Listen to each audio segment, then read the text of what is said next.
Maria Montessori by Jacob Murray and Carlos Riviere. Maria Montessori was born on August 31st, 1870 in Italy. Her father was a financial manager for the state-run industries, and her mother was raised in a family that really prized education. Her mother was well-schooled and was an avid reader, and this was unusual for an Italian woman at this time. She passed this on to Maria, and Maria immersed herself in many fields of study before creating her education method. In her childhood, Maria grew up in Rome, which has museums, libraries, and many fine schools. At 13, Maria entered an all-boys technical institute to prepare to be an engineer. She changed her mind in time and decided to be a doctor instead. With great effort, she gained admittance to the University of Rome's medical program. When graduated in 1896, she was one of the first women Italian physicians. In her early medical practice, she focused in psychiatry. And from her study of psychiatry, she developed an interest in education. She attended classes on pedagogy and immersed herself in educational theory, studies that led her to observe prevailing methods of teaching with children with intellectual and developmental disabilities. In 1900, she was appointed co-director of a new training institute for special education teachers. Maria approached the task scientifically, carefully, and observing and experimenting with different teaching methods that worked the best. The program was proclaimed a success, and in 1907, Maria opened a child care center in a poor inner-city district, Casa da Bambina, which translates to Children's House, and was provided a quality learning environment for young children. She observed how they absorbed knowledge from their surroundings and essentially teaching themselves. From scientific observations and gained experience, Maria developed a learning materials in a classroom environment that fostered children's natural desire to learn. In the following years and most of her life, Maria dedicated herself to advancing her child-centered approach, lectured widely, wrote articles and books, and developed a program to prepare teachers in the Montessori method. Through her efforts and her followers' efforts, the Montessori method was accepted worldwide. Now, the Montessori method has an emphasis on independence, freedom within limits, and respect for a child's natural psychological, physical, and social development. They have mixed-aged classrooms with classrooms for children ages 2.5 or 3 to 6 years old. Activities from within students have a choice of activities from a prescribed range of options, and they have uninterrupted blocks of work time, ideally around 3 hours. They follow a constructivist or discovery model, where students learn from concepts from working with materials rather than a direct instruction. They are very specialized education materials developed by Montessori and her collaborators. The children have freedom of movement in the classroom, and they have a trained Montessori teacher, which are taught to facilitate learning. Now, Montessori educational theory is based on a model of human development. An educational approach that is based on that model.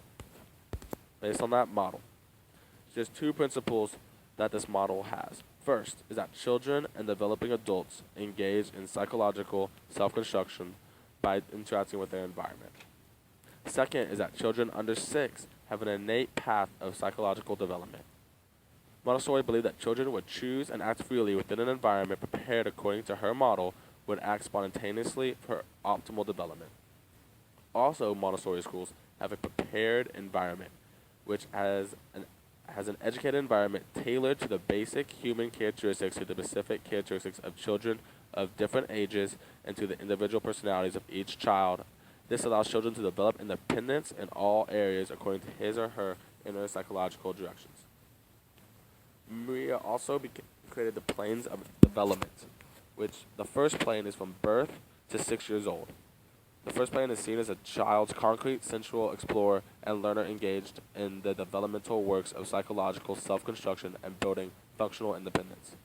First is the absorbent mind, which effortlessly assembles the sensual stimuli of his or her environment.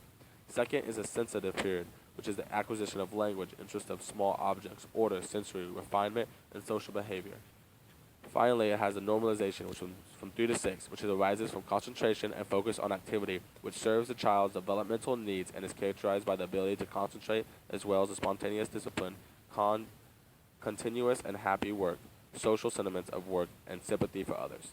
The second plan is from 6 to 12, and it says physical and psychological changes in children and developed a classroom environment, lessons, materials to these new characteristics.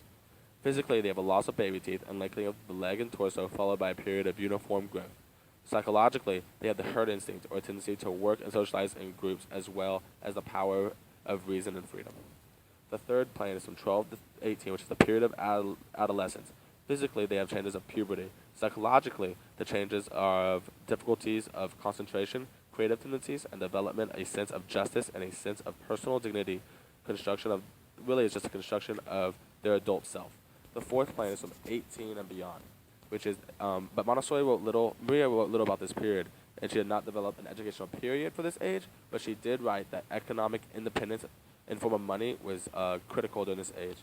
And she felt that university had too many number of years in high-level studies, and it was unnecessary because a study of culture could go on through a person's life.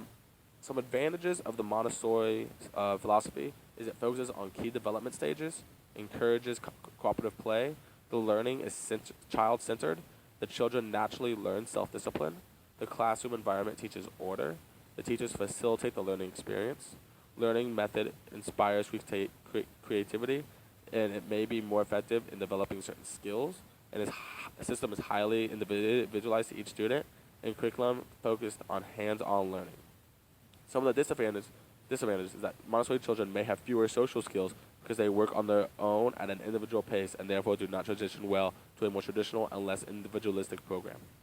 Some also take issue with the lack of imaginative play in many Montessori programs, which can vary from strict to modified.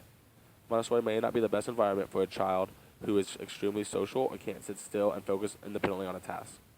Disadvantages of failing a test, grade, and assign homework to students, as a result of which becomes difficult to discipline and measure child's progress.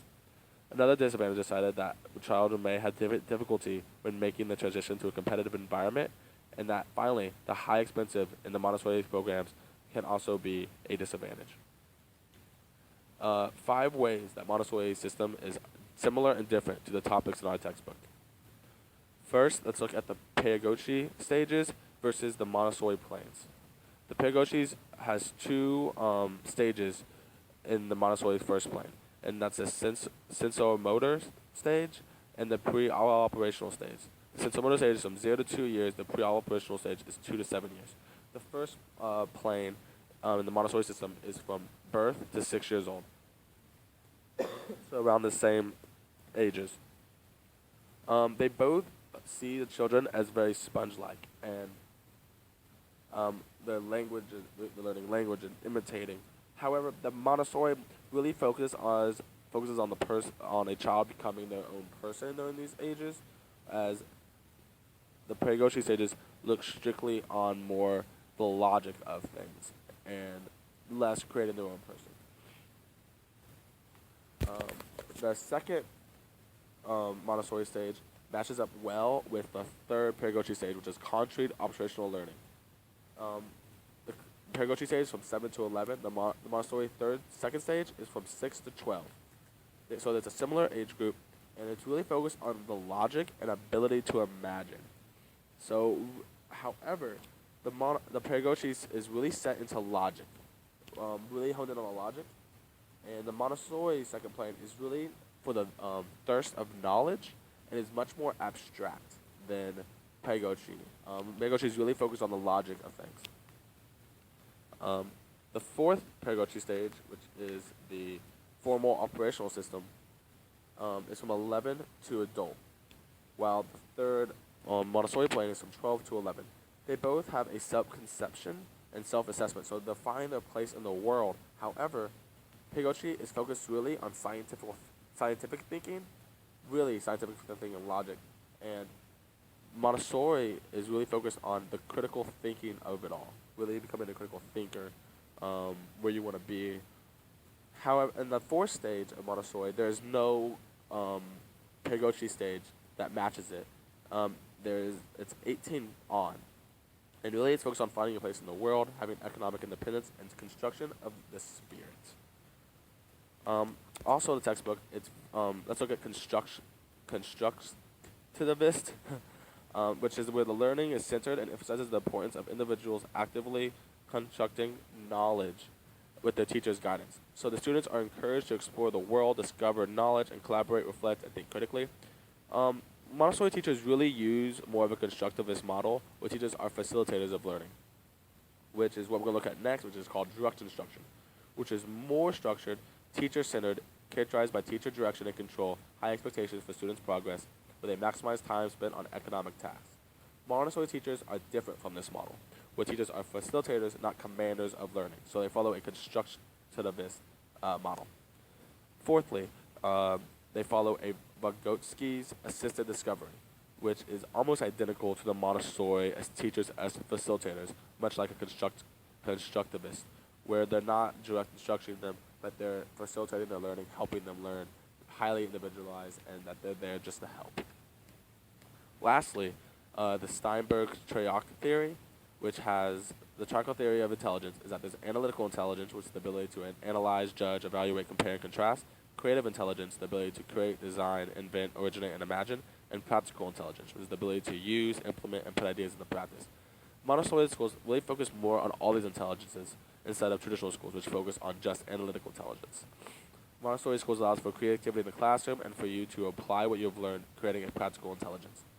Because of the highly individualized model that the Montessori schools uses, they can really focus on a child's individual intelligence instead of a traditional school, which fits all students into one mold. So because the highly individualized, they can focus on each student.